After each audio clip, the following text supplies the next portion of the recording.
So this is the second major area of the game outside of the main hallway area. This is the Alchemy Laboratory. And I think it is an interesting opening area. Dude, this skeleton's got some fucking aimbot. Okay, so the blood skeleton here. This is the dry bones of the game. When you knock him down, he will just stand back up. So don't worry too much about him. He's not too problematic of an enemy to deal with. So you're going to be seeing me deal with a lot of enemies through means of punching, because I feel that punching things is the way to go about destroying enemies in this game. So there are tons of hidden walls throughout Castlevania as well. This is the first of many. This is where we're going to be getting our first life max up. This will increase our total health, just like the heart max up increases our total hearts, which in this game is not health. Hearts are your ammo. Very akin to classic Vanias as well. Castlevania 1 through 3, Super Castlevania 4, Rondo Blood, and I want to say the what's the Super Nintendo game? Draculax. That's it. The retelling of Rondo of Blood. That's what that one was. So what we're going to be doing first and foremost is we are going to be making our way to the first of many boss encounters, which is going to be some familiar faces if you've played Castlevania 4, which is going to be where the first bosses were introduced. The first bosses we're going to be taking on are Slogra and Gaibon, and they do have a little bit of randomization to them, but you can manipulate their pattern pretty thoroughly if you know how to go about it. So the cloth cape is going... Ooh, right, we got the hide cuirass. The cloth cape is going to help up our defense a little bit, so we are not running around completely and totally naked throughout the castle, so we won't have too terribly much of a difficult time within the game. Look at that, we're already lowering our damage intake already, which is nice.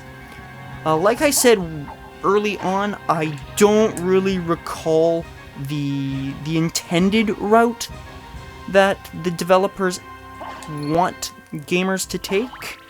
I recall the intended route right up to the Jewel of Open, and then after that, nope, don't recall a single thing. So this is Slogra and Gaibon. This is the first boss of the game, and they are a non-issue. Gaibon will pick up Slogra and then proceed to try and drop him on you. And Slogra will attempt to attack you with his spear. But when his spear goes away, that's how you know you're almost done the fight. And as for Gaibon, we're going to get him to land and then just punch the heck out of him, and that's going to take him down. Nice, quick, efficient, painless.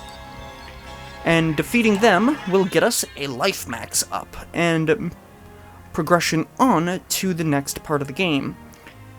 The next area we are going to be heading to is going to be the outer wall, so we can get the Jewel of Open. The Jewel of Open is what's going to... Don't need that. Is what's going to get us further into the game and allow us to actually beat this friggin' game, because without the Jewel of Open, we're not going very far anytime soon. But because I don't recall really the intended path for the game, this will also be a run in which I do not fight all the bosses. So, I have a particular path I like to take with this game. It's the path I'm most comfortable with, and the path that I've been doing the last, like, 25 runs of this game. So I'm going to be attempting, holy water, to take out as many of the loading times as I can. so you will have a as smooth a run as possible of this game. So coming down here, we're going to make one quick little detour between areas. We are going to be heading down to get the next of our upgrades, which is going to be just on over here. I believe it is the Spirit Orb. Thank you, game. I was drawing a blank on what the name of the item was. Ooh, we actually got a circlet.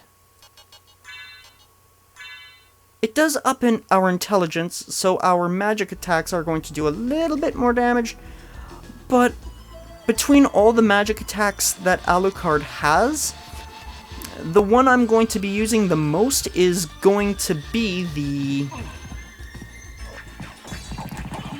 the Hellfire, which is... Come on. There we go. Which is the classic Dracula teleportation move. You can purchase spell scrolls from the shopkeeper later, but honestly, you don't need them. They're good if you want to learn the spells, then you can simply write them down, and then you can just reset your save and save yourself a little bit of money. That's honestly what I would suggest you do if this is your first time playing the game. So this is Cthulhu. He is a pretty beefy enemy, but with holy water he goes down pretty hard. Like the classic Vanias, the holy water is the best sub-weapon. And yes, Alucard can use sub-weapons just like the Belmonts can. I know I have like one of the biggest chronology... Oh, this is a sticky situation. One of the biggest chronology...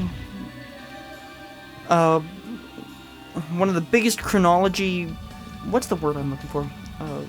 Let's just go with chronology boner. I have one of the biggest ones you'll ever find, so it's kind of shocking that I'm starting with Symphony of the Night for Castlevania instead of Castlevania 1, but this is the game that got me into Castlevania to begin with, so I want to start with this game as the Castlevania game we start with the whole franchise. So, not only can Alucard use spells and sub-weapons, Alucard can also be found using just his straight-up fists, which is the best weapon in the game, bar none. And on top of that, Alucard also has access to swords and shields and various other weapon combinations that make Alucard absolutely incredible to play as in comparison to the Belmonts. Alucard also has transformations that we're going to be getting to in a bit. I think I need a new PS3 controller because my triangle button keeps getting stuck and my backdash stops working. Ouch. Ouch. Ouch. I should be using my shield more, but no. Going to ignore that boomerang skeleton. Okay, so we're going to break some of these candles. Use holy water to help take this guy out. The ball and chain armor, I don't recall its name because I could never be bothered to recall its name, has a chance of dropping the iron ball, which is a one-use item, which doesn't do a whole lot, honestly. I never found a use for it, and as such, never really bothered to really use it in my playthroughs of this game.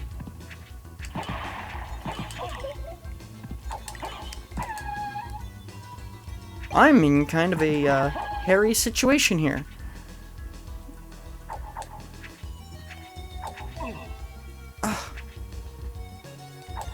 There we go. Like classic Vanias, some of the enemies in this game can be in kind of annoying spots to deal with. And it would be more beneficial to be using some of the extended reach weapons like the swords. But I'm stubborn. So we're going to take out the Ouija table here, as there is a save room just beyond the table that we can use to heal up. But again, because we haven't saved yet, because we can't save, this is going to be basically a challenge mode, basically don't die mode. But I'm comfortable with my skills, and I'm confident in my knowledge of the game that I shouldn't need to save. Especially when we get to the inverted castle.